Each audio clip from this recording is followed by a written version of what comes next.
Il y a deux critères pour être une association, deux critères majeurs pour être une Oui. association cultuelle. Premièrement, que les lieux de culte soient accessibles librement, Oui, ce qui n'est pas le cas.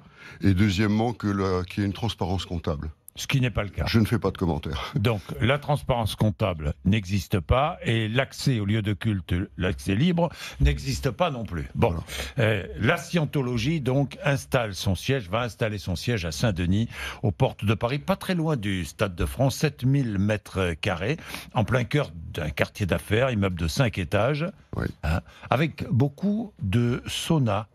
oui, parce que une des méthodes de la Scientologie, c'est de proposer des cures de purification. Ah bon? Et la cure de purification, ça consiste à se bourrer de vitamines à un point inimaginable Oui. et à faire du sauna à outrance, sudation à outrance. Ah bon? C'est-à-dire qu'on se bourre de vitamines, Et on va au sauna. sue à outrance, et comme ça on est lavé de tous les péchés, quoi. C'est un peu ça l'idée, laver de ce qui vous encombre, laver de ce qui fait votre inertie. Oui. Oui, face à l'évolution à laquelle vous êtes naturellement promis, puisque si vous entrez en Scientologie, c'est que vous avez une brillante évolution devant vous.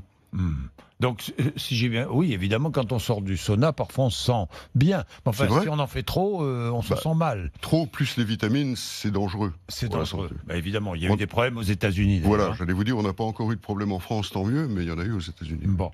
Le phénomène sectaire, où en est la Scientologie? Parce qu'elle est un peu en perte de vitesse, non? Alors, je n'irai pas jusqu'à dire ça, mais on peut dire ça, mais elle est comme tous les grands mouvements créés il y a 50 ans ou 60 ans, qui effectivement, aujourd'hui, sont progressivement remplacés par des petits groupes tenus par un individu. Oui. Et donc 15-20 personnes maximum, mais qui permettent à cet individu, avec une méthode quelconque, mais vraiment quelconque, on va jusqu'à parler de mécanique quantique qui va vous assurer le bonheur. Ouais.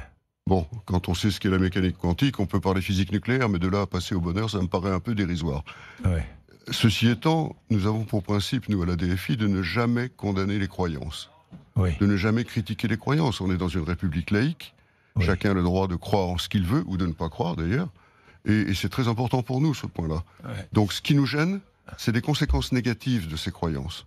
Bien sûr. À partir du moment où ça touche à l'équilibre psychologique, voire physiologique des personnes, là, on réagit. Et ce phénomène sectaire est toujours en évolution, toujours en progression? Oui, toujours. Il est en progression parce qu'aujourd'hui, ces petits groupes dont je vous parle surfent sur la mode du bien-être.